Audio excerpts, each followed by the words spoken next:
আসসালামু আলাইকুম ভিউয়ার্স। আমার আম্মু অনেক বেশি অসুস্থ। সবাই আমার মায়ের জন্য অনেক অনেক দোয়া করবেন যেন সে সুস্থ হয়ে যায়। এই বলে আজকে আমি আমার ভিডিওটা শুরু করলাম।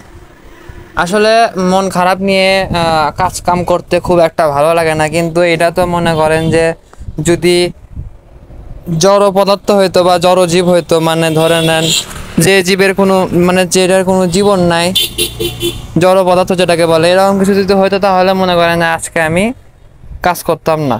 কিন্তু যেহেতু এরা জীবিত প্রাণী, এদেরকে পরিষ্কার পরিচ্ছন্ন রাখতে হবে, খাবার দিতে হবে, যত্ন করতে হবে, এটা করতে হবে, তা না করলে সমস্যা।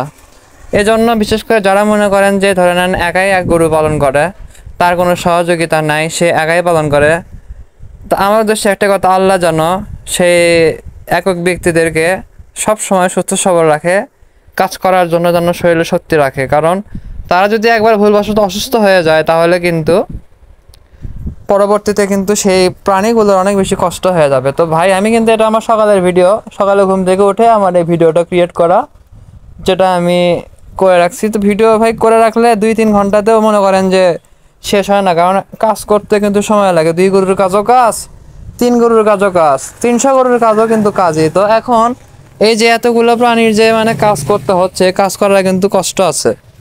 আর আমার তো এখন শুধু গরু না, গরুর সাথে মনে করেন যে কবুতর আছে, ছাগল আছে, কুকুর আছে, বিড়াল আছে। তখন কথা হচ্ছে কুকুর আর বিড়াল আমার দেশি, আমি মানে বলতেছি না যে আমি বিদেশি কুকুর বিড়াল পারি ভাই, পালবো। আল্লাহ যদি কোনো সামর্থ্য দেয় আমার বাসায় বিদেশি একজোড়া কুকুর থাকবে, বিদেশি একজোড়া বিড়ালও থাকবে, কিন্তু সেটা ভবিষ্যতে। তো আমি এখন বর্তমানে আছি, বর্তমান যে অবস্থান, এই অবস্থানে আমি এখন চেষ্টা করব আমি কীভাবে আমার ভবিষ্যৎটাকে সুন্দর করে তুলতে পারবো। কারণ ভবিষ্যতে আমার আমার মনে করেন যে বউ বাচ্চা হবে, তারপরে আমার মা আছে। আমি ঠিক জানি না আমার মা এই পৃথিবীতে ঠিক কতদিন থাকবে। হায়াতের মালিক তো বড় আল্লাহ একজন। তো সে যখন চাবে তখনই তুলে নেবে, সেটা আমাকেও তুলে নেবে, সবাইকেই তুলে নেবে। তো বর্তমানে এখন একটাই চিন্তা, একটাই ভাবনা যে যতদিন আছে আল্লাহর কাছে চাওয়া, আল্লাহ তারে বাচ্চা রাখুক, সুস্থ রাখুক। আমি চাই আমার উন্নতি, আমার কামাইয়ের টাকা আমার মা একটু খাক, যদিও হয়তো বা আমার মায়ের নসিবে নাই। কারণ আমার বাবা তো মনে করেন যে মারা গেছে, তো মারা যাওয়ার 1 বছর পর থেকে আমার মায়েরও মনে করেন অসুস্থ হয়ে গেছে। বলতে পারেন যে তার কিডনির সমস্যা, তার প্রেশারের সমস্যা, তার ডায়াবেটিস, আরও বিভিন্ন ধরনের রোগে সে আক্রান্ত। তার শরীরে মনে করেন যে রক্ত তৈরি হয় না, মানে একটা মানুষের শরীরে 12% না মনে হয় 11% রক্ত থাকা দরকার, তার শরীরে রক্ত হলো মনে করেন যে 8 পয়েন্ট। তো এখন এই 8 পয়েন্ট রক্ত নিয়ে মানে সে চলতেছে, এটা অনেক কিছু। তার শরীরে জোর নাই, সে একটু হাঁটাহাঁটি করলেও সমস্যা হয়, এমনকি তার পায়ে মনে করেন যে খুব জ্বালা পোড়া হয়, কোমর থেকে পা পর্যন্ত। এগুলো বলতে বলতে খারাপ লাগতেছে, কিন্তু এখন শেয়ার করার জন্য মনে করেন যে এখন কেউ নাই দেখে আমি মনে করেন যে সোশ্যাল মিডিয়াতে বলতে পারেন যে আমি এখানে সব কিছু শেয়ার করে থাকি।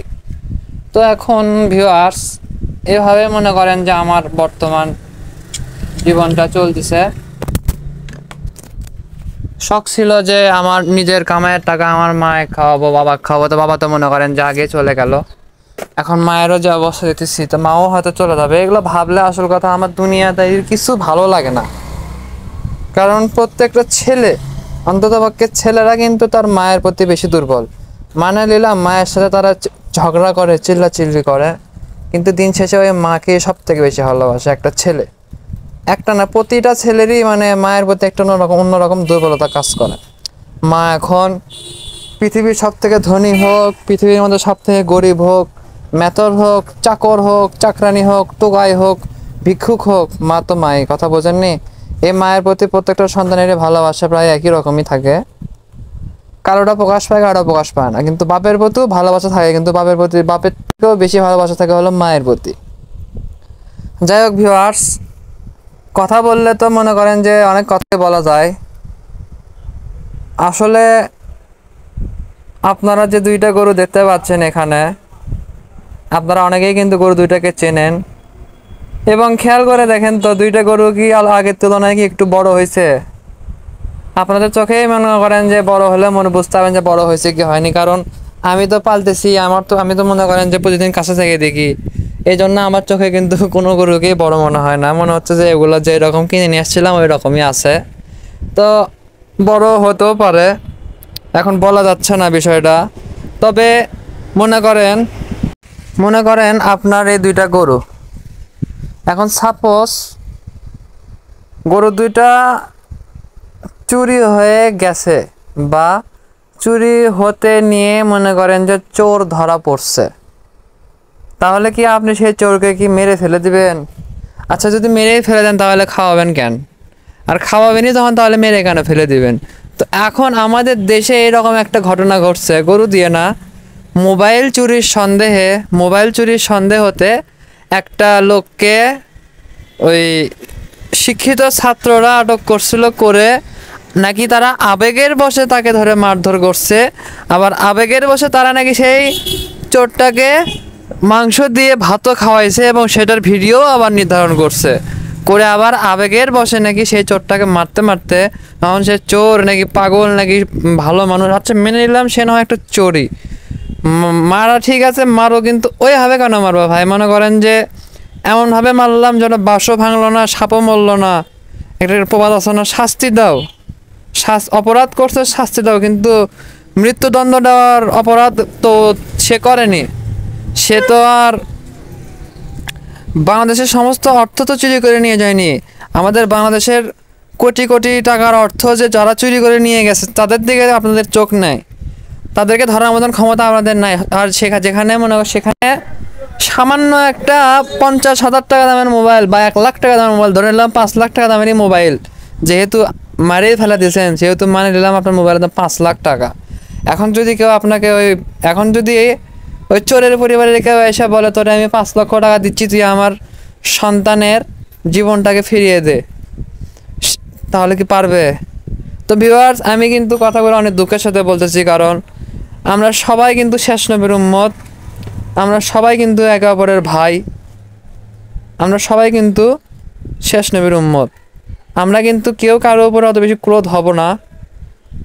যেখানে আমাদের নবী হযরত মুহাম্মদ সাল্লাল্লাহু আলাইহি ওয়াসাল্লামই কারো উপরে রাগ করেননি কোনো দিন, তার উপরে কত অত্যাচার, কত ন্যায় বিচার বা যেটাই বলেন খারাপ খারাপ বিচার হয়েছে, তার উপর কত ধরনের অত্যাচার হয়েছে, তারপরও তিনি কোনো দিন প্রতিবাদ করেনি।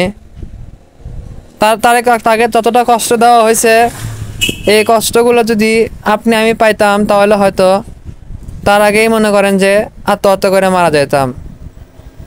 তো উচিত ত্যাগ স্বীকার করা, মানুষের ক্ষতি করবেন না ভাই। একটা মানুষ কখন চুরির পথ বেছে নেয় আপনারাই বলেন? এখন কথা হচ্ছে সব চোর কিন্তু এক না, যেরকম সব মানুষ এক না, যেরকম সব ছেলে এক না, যেরকম সব মেয়ে এক না, এরকম কিন্তু সব চোরও কিন্তু এক ক্যাটাগরির না। কিছু কিছু চোর এমনও আছে, ধরে নেন বাসায় একবেলা যে ভাত খাবে সে ভাতটা নাই, বাসায় বয়স্ক মা বোন আছে, বাসায় বয়স্ক মা বাবা পড়ে আছে অসুস্থ হয়ে, সে কোথাও কোনো চাকরি পাচ্ছে না, তার অবস্থাটা এত খারাপ হয়ে গেছে যে তাকে কেউ ভিক্ষাও দিচ্ছে না, কারণ সে জুয়ান। তখন সে বাধ্য হয়ে চুরির পথটা বেছে নেয়, এবং সে তো নতুন চোর, আর তখনই সে আটক হওয়ার কারণে কিন্তু সে এভাবে মারা যায়, মায়ের খায়, কষ্ট পায়, আরও অনেক ধরনের ক্ষতি হয়। এই জন্য আমি বলবো ভাই, যদি কোনোদিন কোথাও চোর ধরা পড়ে, শাস্তি স্বরূপ এমন শাস্তি দেন যে শাস্তিটা পাইলে যেন সেই চোরা যেন জীবনে চুরি না করে। শাস্তিটা আপনি এরকম দিতে পারেন, তার ভাগ্যটাই পরিবর্তন করে দিন। সে চোর, ঠিক আছে, তার পরিবারের খোঁজ খবর বের করে তাকে আপনি মনে করেন একটা কর্মের ব্যবস্থা করে দেন, শাস্তি হিসেবে একটা কর্মের ব্যবস্থা করে দেন, কর্ম বা একটা পানের দোকান দিয়ে দেন, তাকে চোখে চোখে রাখুন, সে আসলে কি করতেছে, সে নেশা করতেছে না কি করতেছে, তার পিছনে ভালো মতো লাগুন, দেখবেন যে সে পরিবর্তন, আল্লাহ খুশি হবে আপনার ওপর। আমার যদি ভাই সামর্থ্য থাকতো তাহলে আমি এরকম হেল্প করতাম, কিন্তু আল্লাহ আমার সে সামর্থ্য দেয়নি, কারণ আমি নিজেই নিজের মায়েরই মনে করেন যে ওষুধের খরচটাই বহন করতে পারি না, আমার এতটা কষ্ট হয়ে যায়, মানে খারাপ লাগে, যত বড় সন্তান হয়েছি নিজের মায়ের ওষুধ খরচটাই আজ পর্যন্ত আমি বহন করতে পারলাম না। আমি কি সন্তান? নিজেকে তার সন্তান বলে দাবি করতে আমার এখন ঘৃণা লাগে। লজ্জা লাগে যে আমার যদি জন্মই না হইতো, জন্ম যখন হইলো মরণ কেন হয় না। এখন নিজের প্রতি এরকম একটা মানে খারাপ লাগা কাজ করে, কিন্তু কি করব বলেন, দুনিয়াতে যেহেতু পাঠায় দিছেই। আর একটা কথা মাথায় রাখবেন, আমাদের জাতির পিতা, আমাদের মুসলিম মানে আমাদের আদম সন্তান বা আদম আলাইহিস সালামের কথা বলতেছি, তো আমাদের আদম আলাইহিস সালামকে শাস্তি দেওয়ার জন্য আমাদের এই পৃথিবীতে কিন্তু মানে পাঠায় দিছিল। সে কিন্তু তার বউকে নিয়ে কিন্তু মনে করেন যে বেহেশতের ভিতরেই ছিল। তো ওখানে কি যেন একটা ফল ছিল, যে ফলটা খাইতে আল্লাহ তাআলা নিষেধ করছিল, কিন্তু সে যাই হোক শয়তানের ওয়াসওয়াসায় পড়ে ফলটাকে মনে করেন যে খাইছিল। তো ফলটা খাওয়ার জন্য তাকে শাস্তি স্বরূপ আমাদের এই পৃথিবীতে পাঠিয়ে দেওয়া হয়েছিল, এবং সেই পৃথিবীতে তিনি থাকছেন, কষ্ট পাইছেন, অনেক কষ্ট করছে, করে একটা সময় যাই হোক অনেক সন্তানের মানে বংশ বিস্তারও করছে আমাদের এই পৃথিবীতে। মানে আদম আলাইহিস সালামকে যদি পৃথিবীতে না পাঠিয়ে দিত, তাহলে হয়তো আমাদের এই পৃথিবীটা তৈরিই হতো না, বা পৃথিবীটাতে আমাদের আশাই হতো না। তো আদম আলাইহিস সালামকে আল্লাহ তাআলা পাঠাইছে, এবং তার ওসিলা দিয়ে কিন্তু আজ আমরা কিন্তু এত মানুষ আমরা মনে করেন পৃথিবীতে আসছি। তো এখন বলতে পারেন, আমি নিজেকে সান্ত্বনা দিই, যেখানে হযরত বলছি কেন, যেখানে আদম আলাইহিস সালাম এই পৃথিবীতে শাস্তি ভোগ করার জন্য আসছিল, সেখানে আমরা মানুষেরা কি এই পৃথিবীতে কি সুখ খুঁজতে যাব? আমরা মানুষেরাও কিন্তু মানে আমরা যারা আছি, আমরাও এই শাস্তি ভোগ করতেছি। এই যে থেকে রোদের তাপ থাকে, অনেক বৃষ্টি, তারপরে অসুস্থতা তো লেগেই আছে, আর্থিক অভাব, কারো আবার এত বেশি টাকা পয়সা কিন্তু তার শারীরিক অবস্থা খুব খারাপ। মানে এই পৃথিবীতে কেউ সুখী নাই, তবুও আলহামদুলিল্লাহ। এই পৃথিবীর পরে কি কবর, কবরের পরে হাসর, হাসরের পরে তুলসিরাতের পরে জান্নাত জাহান্নামে যাওয়ার একটা সুযোগ আছে। আর এই কবরের আযাব খুব ভয়াবহ একটা আযাব, এটা কিন্তু কম বেশি আমরা সবাই জানি। কবরের আযাব অনেক ভয়াবহ আযাব। 3টা প্রশ্নের উত্তর করা হবে, যে 3টা প্রশ্নের উত্তর না দিতে পারলে কবর থেকে মনে করেন যে হয়তো বা কিয়ামত না হওয়ার আগ পর্যন্ত এই কবরের ভিতরে আযাব হতেই থাকবে। আর যদি সেই মানুষটার জন্য আত্মীয় স্বজন হোক, অচেনা কেউ হোক বা চেনা কেউ হোক, যদি দোয়া করে তার মৃত্যুর পরে তার জন্য, তাহলে তার কবরে কিছু অংশ সব যখন যাবে, তখন তার কবরের আযাবটা কমে আসবে। এই জন্য বলতেছি, এই দুনিয়াতে বেঁচে থাকা অবস্থায় আপনি, আমি, আমরা যে যত টাকা পারি, অল্প বেশি 1 টাকা 2 টাকা 5 টাকা 500 টাকা লাখ টাকা কোটি টাকা, যার যেমন সামর্থ্য সে সেই রকমভাবে মানুষকে একদম গোপনে দান করি, একদম গোপনে। আমি দান করে বলবো না যে আমি আজকে দান করলাম 500 টাকা, আমি দান করে বলবো না যে আমি আজকে দান করলাম 1000 টাকা, আমি মানুষকে খাওয়াইয়ে বলবো না যে আমি অমুক গরিবকে খাওয়াইছি 2 বেলা, এটা বলা হবে না। কারণ এটা আমি বলার জন্য করিনি, এটা আমি করার জন্যই করছি, যেন আমি ওই পারে যে যেন একটু শান্তি পাই। আপনি যদি একটা বুদ্ধি শিখিয়ে দেয়, আপনি যখন মোটামুটি স্বাবলম্বী একটা মানুষ হবেন, যখন আপনার নিজের রোজগার থাকবে, আপনি প্রত্যেক মনে করেন যে বার হিসাবে ঠিক করে মনে করেন, ধরে নেন যে এবারে ফকিরেরা আসে আর কি আপনাদের বাসায়, ধরে নেন সেটা সোমবারেও হতে পারে, বুধবারেও হতে পারে, শুক্রবারেও হতে পারে। তো যে বারে আর কি আপনাদের বাসায় এই মুসাফিরেরা আসে, আপনার সামর্থ্য অনুযায়ী বা প্রত্যেকটা বারে কোনো দিন ডাল ভাত, কোনো দিন গোস্ত ভাত, যেদিন আপনার সামর্থ্য বুঝে 4-5 জনের হোক 6 জনের হোক, আপনার সামর্থ্য যদি 5 জনের খাওয়ানোর হয় 5 জনকে খাওয়াবেন। আপনি যদি এরকম করে, আমি চ্যালেঞ্জ করলাম, আপনি যদি এভাবে যদি আপনার ওই বাসাতে আপনি যদি প্রত্যেক সপ্তাহে 5-6 টাকায় মানুষকে খাওয়াতে পারেন, কাউকে বলার দরকার নেই, আপনি খাওয়াচ্ছেন, আপনি নিজে মুখে কাউকে বলবেন না। আপনাকে যদি কেউ জিজ্ঞাসা করে, তখন বলবেন জি ভাই আলহামদুলিল্লাহ আমি আজকে খাওয়াইছি এতটুকুই। আপনি বলবেন না যে আমি আজকে পাঁচটা মুসাফিরে খাওয়ালাম রে বন্ধু, কি যে শান্তি পেলাম, এই কথাটা বলার প্রয়োজন নাই, এটা বলা হবে না। আপনি যদি এভাবে যদি খাওয়াতে পারেন তো একটা সময় দেখবেন মালাকাল মাউত, একদিন সবারই মরতে হবে। এই পৃথিবীতে প্রত্যেকটা প্রাণীরই মরণ আছে, শুধু গরু ছাগলের না, প্রত্যেকটা প্রাণীরই মরতে হবে। তো আপনি যখন মারা যাবেন, মারা যাওয়ার পরে তারা যখন খোঁজ পাবে যে আপনি মারা গেছেন, তারা তাদের তাদের মধ্যে থেকে যে একটা মানে হতাশা বলেন, খারাপ লাগা বলেন, ইমোশন বলেন, দুঃখটা বলেন, মানে তাদের মধ্যে যে একটা আন্তরিকতা, একটা কষ্ট আসবে, মানে যে এই মানুষটা দীর্ঘ কয়েক বছর যাবৎ আমাদেরকে খাওয়াইছে। মানুষ আমাদেরকে 2 টাকা ভিক্ষা দেয়, কিন্তু এই মানুষরা আমাকে খাওয়াইছে প্লাস আবার 2-1 টাকা করে ভিক্ষাও দিছে। আল্লাহ আপনি এই মানুষটার কবরের আযাবকে মাফ করে দিয়ে। কথা বুঝতে পারছেন? আপনারা যদি এভাবে যদি করতে পারেন, এটা আমার নিজের জ্ঞান, আমি শেয়ার করলাম।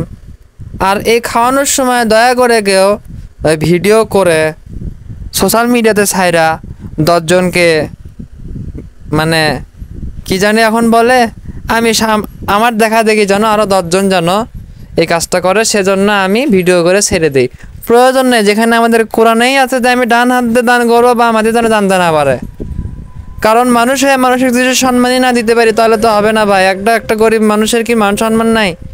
একটা মানুষ কখন হাত পাতে? যখন তার আর অপশন থাকে না। হাত পাতে দেখে কি তার সম্মান নাই? আমি কি তার সম্মান নিয়ে খেলবো? আমি তখন একটা ভিডিও করব, তখন এই ভিডিওটা কি একটা মানুষ দেখলো, ভাইরাল হলে তো সারা বিশ্বের সমস্ত মানুষ দেখে নিল, এতে করে তার উপকার হলো ঠিক আছে, কিন্তু তার তো মান সম্মানটা চলে গেল, তার ইজ্জতটা চলে গেল। এই জন্য বলবো, ডান হাতে দান করুন, বাম হাতে যেন জানতে না পারে। আর এর ফাঁকে একটা কথা বলি ভিউয়ার্স, এই যে ঘাস যে কাটতেছি, এই ঘাসটা কাটার সময় কিন্তু আপনারা খুব সাবধানের সাথে কাটবেন। যেহেতু আপনি যেহেতু মনোযোগ দিয়ে আমার ভিডিও দেখতেছেন, আমার বোঝা হয়ে গেছে আপনিও আমার মতনই একটা ছোট উদ্যোক্তা, কিংবা আমার মতন একটা ছোট উদ্যোগ নেওয়ার চিন্তায় আছেন। তো প্রথম অবস্থানে তো আর ভাই ওই হাজার টাকা দিতে মনে করেন যে ঘাস কাটার মেশিন তো কিনবেন না, বুঝলেন নি? তো কাঁচি তো কিনে নিয়ে আসবেন। তো ভাই কাঁচি দিয়ে মানে ঘাস কাটার সময় খুব সাবধানে ঘাস কাটবেন, যেন আপনার হাতের ক্ষতি না হয়। কারণ আমি চাই না যে আমার কোনো ভিউয়ার্সের কিংবা যারা আমার ভিডিও দেখে তাদের কোনো রকমের ক্ষয়ক্ষতি হোক। আমি চাবো সবসময় তারা যেন সবাই সুস্থ থাকে, ভালো থাকে। তো মেন কথা, আমি ঘাসগুলো কাটতেছি গরু এবং ছাগলের জন্য। আর সকালে বলতে পারেন যে আমার একটু ঘাসের একটু অভাবই দেখা দেয়। মানে দিন দিন দেখতেছি যে ঘাসের খুবই চাহিদা, মানে ঘাসের খুব বেশি প্রয়োজন পড়তেছে। আর ভিউয়ার্স, আরেকটা বিষয় আমি নোটিস করে দেখতেছি যে আমাদের এলাকাতে এখন খুরা রোগটা মোটামুটি ভালোই চলতেছে। তার আমি টেনশনও আছি হালকা পাতলা, কারণ আমার একটা হাওলান গরম হয়েছিল, তো ওকে আমি যে বাসায় নিয়ে গেছিলাম পাঠা দেওয়ার জন্য, তো সে আমি নোটিস খোঁজ পাইলাম সে বাসায় নাকি খুরা রোগ আসছে। তো এখন আমি যেটা ভাবতেছি যে যেহেতু খুরা রোগ আসছে, তা আমি তো সেই পাঠা দিয়ে মনে কর একটা পাঠা দিয়ে ওই বাসা একটা পাঠা দিয়ে আমি ক্রস করে নিয়েছিলাম। তো এখন কি আমার বাসাতে কি ওই রোগটাকে আসার চান্স আছে কি আসে না, এটা যদি কেউ জেনে থাকেন তাহলে একটু কমেন্টে জানাবেন। এটা একটু আর কি আপনাদের কাছে আমার একটা অনুরোধ রইল, যদি কেউ যদি জানে থাকেন তাহলে জানাবেন। এবং খুরা রোগের ভ্যাকসিন করাতে কী রকম টাকা লাগে এই বিষয়ে একটু জানানোর চেষ্টা করবেন, কারণ আমি চাচ্ছি ভ্যাকসিন করা নিতে। কারণ আমার আসল কথাই তো ল্যাম্পি স্কিন রোগটা যে হয়েছিল, আমি তো বুঝেছি যে এই ল্যাম্পি রোগ হলে আসলে ঠিক কতটা সমস্যার সম্মুখীন হইতে হয়। এই ল্যাম্পি স্কিন ডিজিজ রোগটা এত ভয়াবহ একটা রোগ, এত খারাপ একটা রোগ, যে রোগের কারণে একটা প্রাণীর কতটা কষ্ট হয়, তার শরীরের চামড়া পচে পচে খুলে আসে, পোকা হয়, দুর্গন্ধ বের হয়, মানে মুখের ভিতরে অনেক সময় পোকা হয়, খাইতে পারে না, তীব্র মাত্রায় জ্বর হয়, এত কষ্ট পায় একটা প্রাণী, যেন আল্লাহ যেন কোনো মানুষকে এরকম রোগ না দেয়।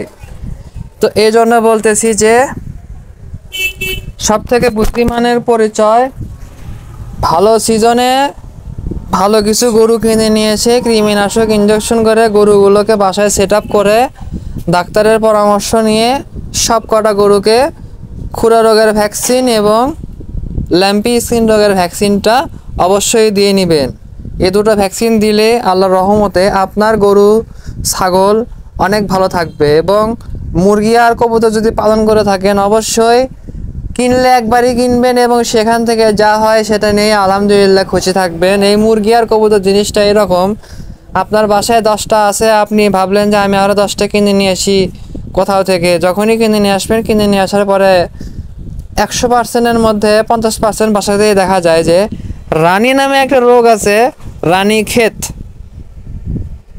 বলতে পারেন বা বার্ড ফ্লু বলতে পারেন, যেটা হওয়ার কারণে একদম নিস্তেজ মানে একের পর এক মরতেই থাকে। তো আমি এই জন্য বললাম কিনলে একবারই কিনে নিয়ে আসবেন এবং সেখান থেকে আস্তে আস্তে আস্তে আস্তে ডেভেলপ করুক। আর একটা আমি ওষুধের নাম বলে রাখি কবুতর এবং মুরগির জন্য। তো আমার যখন গরুর ল্যাম্পি হয়েছিল, তো আমি একটা নো ল্যাম্পি নামে একটা কৌটো নিয়ে এসেছিলাম গরু ওষুধ, যেটা আসল কথা আমি গরুকে তেমন একটা খাওয়াইনি, কিন্তু ওখানে লেখা ছিল যে এই রোগের এই ওষুধের দ্বারা হাঁস মুরগির রানীক্ষেত রোগও ভালো হতে পারে, এরকম টাইপের একটা কথা লেখা ছিল। তো আমি সেখান থেকে মেসেজ করে আমি আমার বাসায় আচমকে দেখি একটা মুরগি টুপ পারতেছে, মানে ঝিমাচ্ছে। ঠিক আছে, ঝিম পারতেছে, শরীরের জোর নেই, চুনা পায়খানা। তো আমি এখন কি করলাম, ওই ওষুধটা 1 চিমটে আমি খাওয়াই দিলাম। আল্লাহর কি রহমত, পরের দিনে দেখি মুরগিটার শরীরে একটু জোর আসছে, আবার 1 চিমটি খাওয়াই দিলাম, 3 দিন খাওয়াইলাম। আল্লাহর অশেষ রহমতে মুরগিটা আমার পুরোপুরি সুস্থ হয়ে গেল। আর এই বর্তমানে আমার এই ভিডিওতে একটা কালো মোরগ আপনারা হয়তো বা দেখছেন। এই কালো মোরগটা মনে করেন যে এই অসুখটা হয়েছিল। তো আমি মনে করেন যে 3 দিন 2 চিমটি করে মানে আপনার বুড়া আঙ্গুলের সাথে যে আঙ্গুলটা আছে এই 2 আঙ্গুল দিয়ে 2 চিমটি খাওয়াই দিবেন, দেখবেন যে আল্লাহর রহমতে আপনার মুরগির বলেন কবুতরের বলেন রোগ বালা ভালো হয়ে যাওয়ার কথা। তো এই যে ভিউয়ার্স দেখেন, সকালে ঘুম থেকে উঠে কত কি করতে হয়। ওইদিকে গরুর কাজ ছাড়লাম, এইদিকে মনে করেন যে বকরিরা সবাই রেস্ট করতেছে। তো এখন বকরিগুলোকে বের করতে হবে, অবশ্যই বের করতে হবে, বের করে খাবার দিতে হবে। খাবার না দিলে কি হবে, খাবার না দিলে অনেক বেশি ক্ষতি হয়ে যাবে, তাই অবশ্যই খাবার দিতে হবে। আর ভাই, আমার গরু ছাগলের প্রতি একটা অন্যরকম ভালোবাসা কাজ করে। আমার বাসা থেকে সবাই অপমান করে, গালি দেয় যে তুই এসব কেন করিস, তুই একটা পড়ালেখা জানা ছাত্র, তুই চাকরি বাকরি কর, তোকে বিয়ে শাদী করাবো। তো আমার কথা হচ্ছে আমি চাকরি বাকরি করতে চাই না, আমি এই গরু ছাগল পালতে চাই। আল্লাহ যদি কোনোদিন দেয় আমাকে এই গরু ছাগল থেকে, আমাকে অনেক কিছু দিবে। দেওয়ার জন্য একটা অজুহাত লাগে। আসল কথা ভাই, 5 ওয়াক্ত নামাজ পড়তে হবে, 5 ওয়াক্ত নামাজ পড়তে হবে। রাতের বেলা আরেকটা কথা আপনাদেরকে শিখিয়ে দেই, রাতের বেলা ঘুমানোর আগে অজু করে আপনারা যদি কোরআন তিলাওয়াত করেন, সেটা এখন হইতে পারে যদি আপনারা কোরআন তেলাওয়াত করতে নাও পারেন, ধরে নেন আপনি পারেন না, তো কোরআন একটা এরকম আছে, কোরআন শরীফ একটা এমন আছে, উপরে হলো আরবিতে লেখা, নিচে হলো বাংলায় তার অর্থ লেখা। মানে আমি বলতেছি না যে আরবির বাংলা লেখা না, এটা হলো আরবি, ধরে নেন ইউ মানে কি তুমি, এরকম মনে করেন যে বিসমিল্লার বাংলা কি, আলহামদুলিল্লাহর বাংলা কি, মানে বলতে চাচ্ছি কি আরবির যেটা অর্থ, এই অর্থ সহ কোরআন শরীফ পাওয়া যায়। তো আপনারা যদি প্রত্যেকদিন রাতের বেলা 4-5 পাতা করে যদি কোরআন শরীফের অর্থগুলো যদি পড়েন, যতটুকু জানতে পারবেন, যতটুকু বুঝতে পারবেন, আমি মনে করি অনেক কিছু শিখতে পারবেন। আমারও এটা শখ আছে যে আমি কাল থেকে পড়বো, পরশুদিন থেকে পড়বো, কিন্তু আমি আসলে পড়তেই পারছি না। তবে হ্যাঁ ভিউয়ার্স, একমাত্র সুযোগই কি, যদি আপনি অজু করে যদি কোরআন শরীফটা পড়ে যদি ঘুম আসতে পারেন, আপনার মনে করেন যে রাতটা খুব ভালো যাবে, আপনার সকালটাও খুব ভালো যাবে। দেখবেন যে আপনি একজন মানে খুব, আপনার দিনটাই খুব ভালো যাবে। পৃথিবীর কোনো খারাপ কাজ আপনাকে দিয়ে আর হবে না। আমি করি আর না করি, আমি আপনাদেরকে মানে শেয়ার করতে পারি, যেটা করতে পারেন, এতে করে আপনাদের ক্ষতি নাই, অবশ্যই মানে ভালো হবে, এটাই আর কি ভিউয়ার্স। তো এখন আমাদের যে দেখতে পাচ্ছেন এখানে যে ছাগলদের যে আমি খাইতে দিছি, খুব কম পরিমাণে ছাগল কিন্তু ভিউয়ার্স, আমার ওই মানুষের মতন অনেকগুলো ছাগল, এখন আমি শুরু করছি কেবল প্রথম ধাপে। আমি এতগুলো ছাগল কিনবো না, আমি এই কটা ছাগল কিনে আমার যে টেনশন, যে মানে ভয় কাজ করে বুকের মধ্যে, যে আসলে কি হবে না হবে। আর আপনার বরকত নামে একটা জিনিস আছে, যেটা মনে করেন যে বরকত বেড়ে যাবে। আর দয়া করে হিন্দু ভাইয়েরা আমার ভিডিও দেখে কেমন খারাপ করবেন না। আমি আপনাদের ধর্মকে কোনোদিন ছোট করে দেখিনি, দেখবো না। আমাদের নবী রাসূল সাল্লাল্লাহু আলাইহি ওয়াসাল্লাম বলে গেছে যে কারো ধর্মকে কোনোদিন ছোট করে দেখবা না, বলে গেছে। আর ঠিকই বলছে, তো ভুল কিছু বলেনি। আপনারাও মানুষ, আমরাও মানুষ, আপনারা রক্ত মাংসে করা, আমরা সেই রক্ত মাংসেই করা, সোজা কথা। আর গরু মূলতাকরণের ক্ষেত্রে কেউ দয়া করে এমন কোনো কিছু খাওয়াবেন না যেটা খাওয়ালে গরুর ক্ষতি হয়। এই যে আমি যে ফিড খাওয়াই, আমার এই লাল বাচ্চাটাকে দেখেন, লাদুস লুদুস একটা বাচ্চা। এই বাচ্চাটাকে যখন আমি ছোট কিনে নিয়ে আসছিলাম, ছোট্ট একটা বাচ্চা কিনে নিয়ে আসছিলাম, মায়ের দুধে ছাড়েনি, এতটা ছোট ছিল। আসলে ভাই আগ্রহ থাকা লাগে। ছোট্ট বাচ্চাকে দিয়েও, ছোট্ট একটা বাচ্চা কিনেও আপনি সেটা দিয়েও আপনার শখের খামার শুরু করতে পারবেন যদি আপনার আগ্রহ থাকে। ছোট্ট একটা বাচ্চা দিয়েও আপনি আপনার শখের খামারটা চালু করতে পারবেন। কথা বোঝাতে পারছি?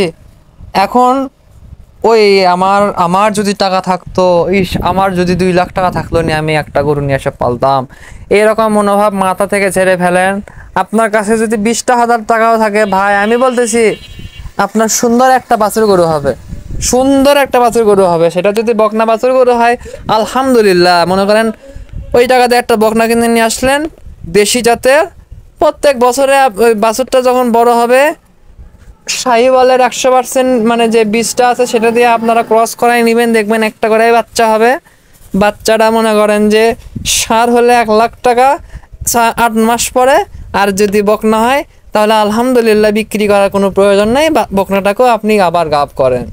এভাবে আপনি 3-4-5 বছরের মধ্যে দেখবেন যে আপনার খামারে 4-5টা গাভী হয়ে গেছে, 4-5টা ষাঁড়ও হয়ে গেছে, দেখবেন যে আপনি একদম স্বাবলম্বী উদ্যোক্তা।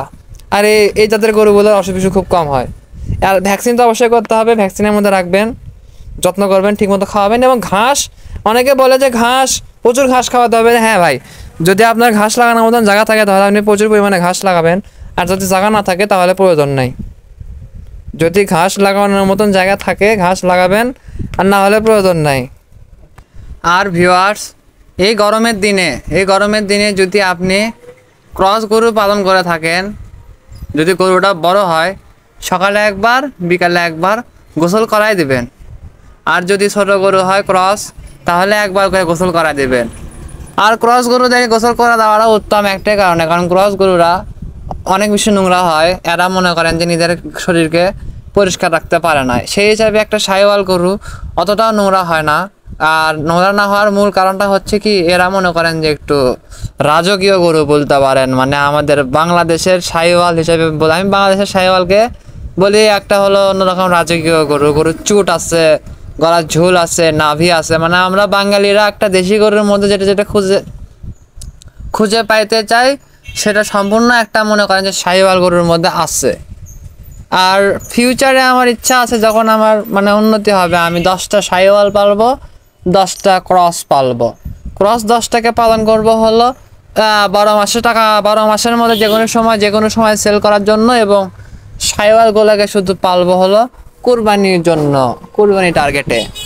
এখন ভিউয়ার্স, আল্লাহ আমাকে ঠিক কতদূর নিয়ে যাবে, কি অবস্থায় নিয়ে যাবে, এটা এখন আল্লাহ ছাড়া কেউ ভালো জানে না।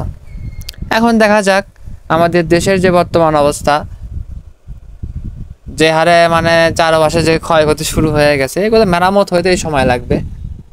তো ভিউয়ার্স, আজকের ভিডিও আমি এখানে শেষ করে দিলাম। আপনারা সবাই আমার চ্যানেলটিকে সাবস্ক্রাইব করবেন, পাশে থাকা বেল আইকনটিতে ক্লিক করে দেবেন, এবং লাইক কমেন্ট শেয়ার করে আরও 10 জনকে দেখার সুযোগ করে দিবেন। সবাই ভালো থাকেন, সুস্থ থাকেন, আল্লাহ হাফেজ।